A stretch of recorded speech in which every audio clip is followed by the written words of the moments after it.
Olá, prezados alunos. Iniciamos agora o quarto módulo da disciplina Técnicas de Cozinha e estamos aqui na cozinha do Retetel, uma cozinha que eu sou responsável, fica aqui na Encruzilhada. E essa aula é uma aula que a gente vai falar um pouco sobre a técnica da cozinha, alguns métodos de cocção, basicamente sobre o repertório prático da cozinha. Entretanto, a gente sabe que como a cozinha é uma coisa muito extensa, a gente não tem como estar passando, estar topificando cada coisa por coisa, porque senão a gente ia precisar de uma aula de 2 horas. Então aqui a gente só vai dar uma pincelada em alguns tópicos. Como, por exemplo, quando se fala, primeiramente, na arte do começar a cozinhar, é interessante vocês já terem tem uma palavrinha mágica e que ela é fundamental na cozinha. Essa palavrinha se chama mise en place. O que é mise en place, pessoal? Mise en place é isso daqui. É a arrumação prévia, é colocar cada coisa no seu devido lugar. Para quê? Para quando a gente começar a efetivamente a cozinhar, a colocar a mão na massa, a gente não ficar com atropelos, a gente saber onde está cada coisa. Como, por exemplo, você vai fazer um serviço. Você tem que saber onde está a faca, você tem que saber onde está a panela, para você não perder tempo e para o seu movimento ser meio que automático. Você começa a cozinhar, você de olhos fechados, você já tem que se virar, colocar a mão e saber onde está a faca. Colocar a mão e saber onde está a panela para o seu movimento ser meio que automático e você ganhar serviço durante a execução dos pratos. Então, a mise en place é isso, é a arrumação prévia, é uma palavrinha francesa que significa colocar cada coisa no seu devido lugar. Então, aqui a gente está vendo que está tudo organizado, as tábuas de corte, o fogão, as facas. As facas também é outro item que merece um pouco de destaque. As facas, a arte de se trabalhar nas facas se chama cutelaria. Há diversas facas, cada faca com uma finalidade diferente. A faca mais conhecida e que é uma faca que é para diversos usos, diversas utilidades, é essa faca daqui, que é uma faca do chefe, que é de 20 a 30, 35 centímetros. Ela tem diversas utilidades. Há facas específicas, que são facas para você desossar. Há facas, como, por exemplo, essa faca daqui, que é uma faca de legumes, que é de 10 a 15 centímetros, que é uma faca mais específica para você descascar batata, para você descascar legumes. Temos também alguns equipamentos, alguns utensílios que são específicos também na arte da cutelaria. Esse daqui, por exemplo, é uma chaira. Uma chaira ou um fuzil, que não serve para você amolar a faca. O que você amola é com uma pedra. Serve justamente para você manter o fio da faca. Aqui é como se fosse o dorso, é a região mais rígida da faca, que é justamente para você destrinchar partes mais duras da carne.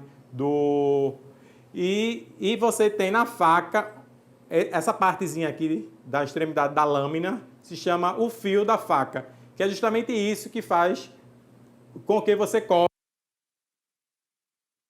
Com a chaira, você vai manter o fio da faca. Então, você fazendo movimentos de frente, movimentos repetitivos, você vai manter o fio da faca. Com a pedra, você amola a faca. Geralmente é melhor você amolar ela na água.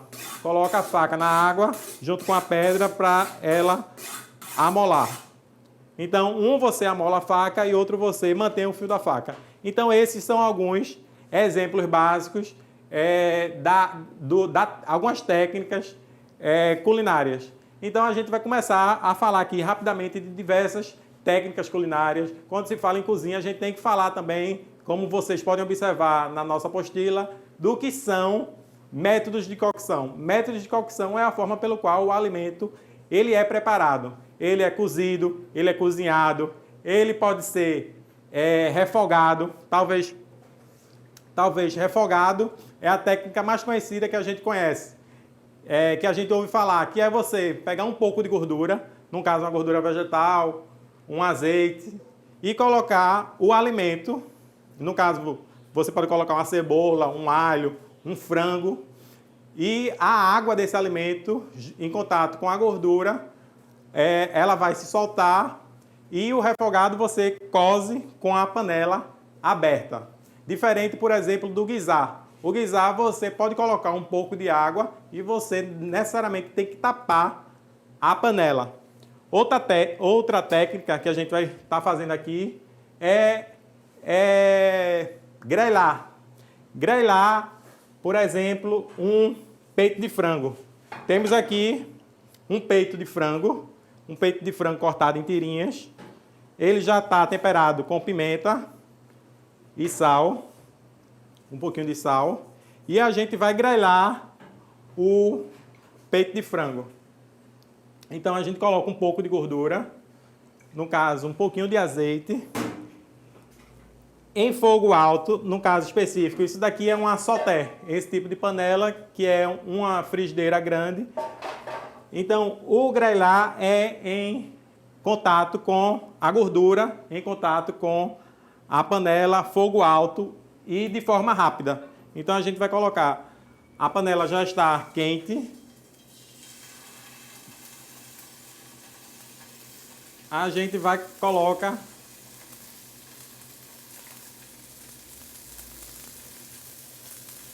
as partes do frango na sauté. E deixa lá. E deixa o frango grelhar. Quando o frango já está marcado, ou seja, quando ele já está caramelizado da parte de baixo e começa a sangrar pelas costas do frango, já está na hora de virar. Então a técnica de grelhar basicamente é essa. Tipo peixe, você vai fazer um peixe. O peixe você não precisa ficar virando a todo momento a carne, não. Você só precisa virar uma única vez. Você coloca lá, espalha a sauté, a frigideira já bastante quente, coloca um fio de gordura e você só vira uma única vez. A mesma coisa vai fritar um peixe, você só vira uma única vez. Então a gente está esperando ele ali está completamente caramelizado para a gente virar. Então estamos aqui com o nosso frango grelhado. Como eu falei, a gente só precisa virar uma única vez. Então veja que ele já está marcado. Ele já está marcado, o que eu me refiro em marcado, ele já está caramelizado. Então aqui é só a gente virar uma única vez, deixar marcado do outro lado e já está pronto o nosso frango grelhado. Então isso se chama grelhar. É um método de cocção. Outro método de cocção, como eu estava falando, se chama beringir ou branquear. No caso, a gente vai beringir e branquear alguns espinafres. A gente vai pegar o espinafre, vai submergir rapidamente na água quente, deixa cerca de 10 segundinhos, no máximo, 10 segundos.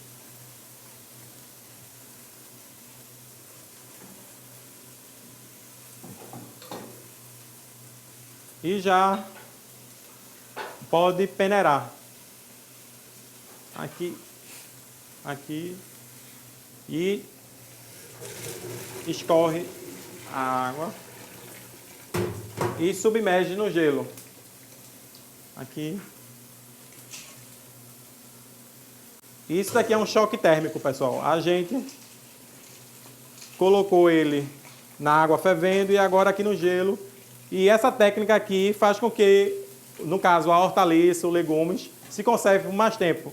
Aqui você pode retirar a água, espremer e congelar para quando for utilizar.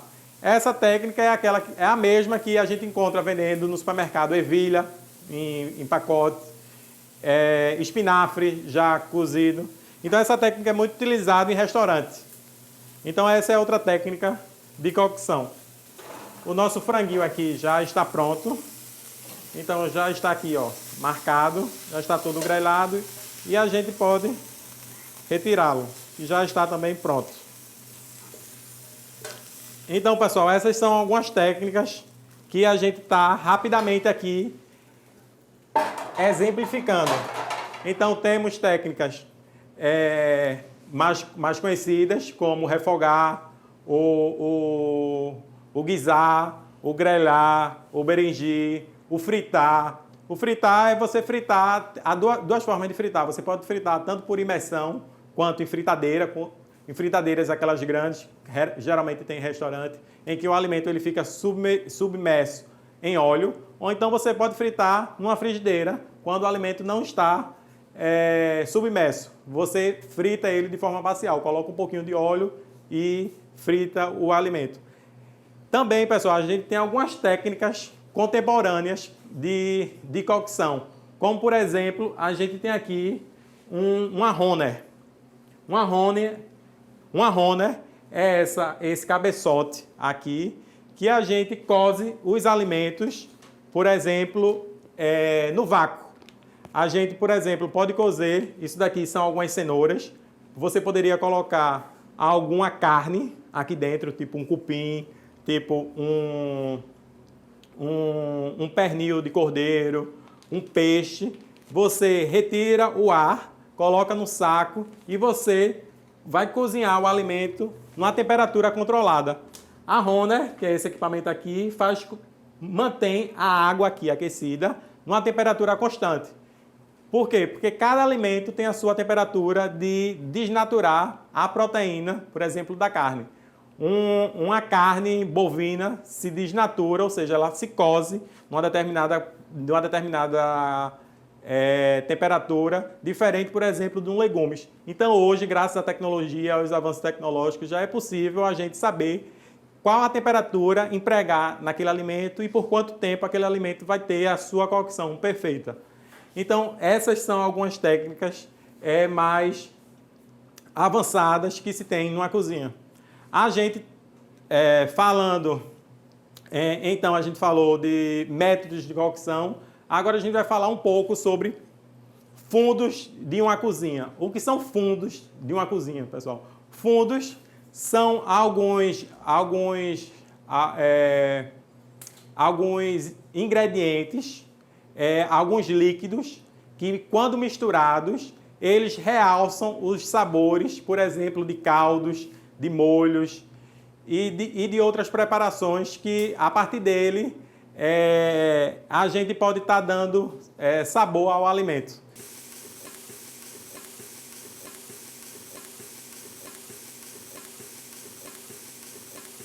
Deixa eles refogarem bem e, a seguir, a gente vai acrescentar umas cascas de camarão. Isso daqui é um fundo de camarão. Se a gente utilizasse, por exemplo, uma espinha de peixe, a gente poderia fazer um fundo de peixe. Se a gente utilizasse uma carcaça de frango, a gente faria um fundo de frango. E qual a diferença de um fundo para um caldo, pessoal? A diferença é a adição da carne. Aqui a gente só está utilizando a carcaça. No caso, só a casca. Se a gente utilizar a carne, a gente está confeccionando um caldo, tipo um caldo de peixe, um caldo de boi, um fundo de boi, que seria um fundo com algumas carnes, tipo um ossobuco, uma costela, um osso do peru. Então seria um fundo de boi. Então o fundo, a finalidade do fundo é justamente dar o corpo à preparação, ao molho, é dar o sabor. Então você vai fazer uma preparação, você vai fazer um prato. Esse prato que componha algum molho, ele tem que ter algum sabor. E o sabor está justamente nessa preparação inicial, é nesse fundo, é nesse caldo que você prepara. Então, base na cozinha, essa é uma preparação básica, que é justamente o fundo da cozinha, que é um fundo claro ou um fundo escuro. Então aqui já está refogado, a gente coloca a carcaça, no caso as cabeças e a casca do camarão, e deixa ele refogar bem. Tempera com um pouquinho de sal, coloca um pouquinho de sal, dá uma refogada rápida, deixa ele refogar bem, esses legumes. Quando estiver bem refogadinho, a gente acrescenta água em abundância, até submergir esses ingredientes, até cobrir bem mesmo esses ingredientes e deixa ele cozinhar. Deixa ele cozer por cerca de uma hora e meia. A seguir, a gente coa esses ingredientes e só utiliza o líquido. Esse líquido você pode congelar ele, fracioná-lo e utilizar aos poucos durante o seu preparo. Então, coloca um pouco mais de água. Tampa essa preparação, tampa-se e deixa ele cozer por cerca de uma hora e meia. Então, esse é um fundo base de uma cozinha. E dos fundos, como eu falei, a gente origina os caldos, que é adicionando esse mirepoix, que são os legumes, com alguma carne, com alguns ossos. Se você adicionar carne, você formula um caldo. E a seguir, desses fundos é que se originam os molhos, pessoal. Quando se fala de molho, há 3 categorias básicas de molho. Nós temos o molho, que são o molho base. Desse molho base, nós temos outros molhos, que são os molhos derivados. E temos alguns molhos que não se enquadram em nenhuma dessas 2 categorias e que são os molhos mais contemporâneos. Existe a categoria dos fundos, dos caldos e dos molhos. Dentro da categoria do molho, a gente tem 3 subdivisões, como eu havia falado. A gente tem o molho base, a gente tem os molhos derivados e a categoria de molho que não se enquadra em nenhuma dessas 2, que são os molhos contemporâneos. O molho base também é conhecido como molho mãe. Que molhos são esses? São molhos que se originam outros molhos derivados, que são molhos que, como por exemplo, o molho de tomate, um molho bechamel, um molho espanhol, um demi-glace, que são molhos que têm um sabor mais consensual em termos gastronômicos e que você, juntando outro ingrediente, você reformula e você dá origem a outro molho. Como, por exemplo, você faz um molho, você mistura um molho espanhol, você mistura um bechamel com molho de tomate e você dá origem a um molho Aurora. Você pega um demi-glace e junta um vinho madeira, você faz um molho derivado, um molho madeira. Então aqui a gente vai confeccionar rapidamente um molho base, um molho mãe, que é o molho bechamel. O molho bechamel nada mais é do que a junção do roux. O roux é um agente espessante. Quando se fala de agentes espessantes, é justamente para dar liga à composição. Há diversos agentes espessantes, como o sangue. Você vai fazer uma galinha de cabidela, você coloca o sangue lá para espessar aquele caldo. Há o creme de leite, a manteiga, até mesmo o azeite. Você faz um gazpacho e rega com azeite e você vai estar espessando. Então você faz o roux, que é essa mistura da gordura com o amido, geralmente na proporção de 1:10, ou seja, 100 gramas de roux para 1 litro de leite. No caso aqui, a gente está utilizando o leite já aromatizado e, no caso, o leite já aquecido e resfriado. Por quê? Porque se você utiliza o roux frio, o leite ele tem que estar quente. Se é um roux quente, o leite ele tem que estar frio. Então o roux, pessoal, é aqui, ó, a mistura da manteiga com a farinha de trigo. Deixa ele cozer rapidamente, dependendo também se você vai querer o seu molho mais claro ou mais escuro, você vai deixar o seu roux mais claro ou mais escuro e vai adicionando aos poucos o leite. Vai adicionando aos poucos ao leite, com a ajuda de um fouet, você vai homogeneizando esse preparo. Aqui coloca-se o leite, como eu falei, sempre na proporção de 1:10, 100 gramas de roux para 1 litro de leite. Então você deixa ele, desfaz todos os grumos, caso ainda tenha algum grumo, deixa ele cozer por cerca de 8 minutinhos até ele espessar bem.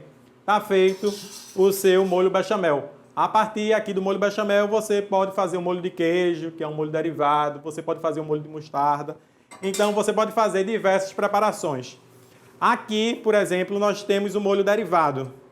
Aqui nós vamos fazer rapidamente um chutney de manga. O que é um chutney de manga? Seria a polpa da manga. Você adiciona açúcar, você adiciona vinagre e alguma especiaria. No caso aqui, uma pimenta rosa, um pau de canela e deixa ele cozer. Deixa ele cozer bem. Você dá uma mexida, mexe bem e deixa ele cozer. E esse chutney você vai utilizar em diversas preparações. Você vai utilizar numa carne de caça, num cordeiro, etc. Então, pessoal, como vocês podem perceber, é um repertório muito grande que a cozinha tem. São diversas preparações, diversas técnicas e que em uma só aula a gente não poderia esgotá-la completamente. Então, aqui é só uma pincelada e espero que vocês continuem nas próximas aulas. Sempre trabalhando e pesquisando cada vez mais. Espero que tenham gostado dessas aulas e qualquer dúvida a gente está aí para esclarecer mais. Gostaria de agradecer, muito obrigado, até a próxima.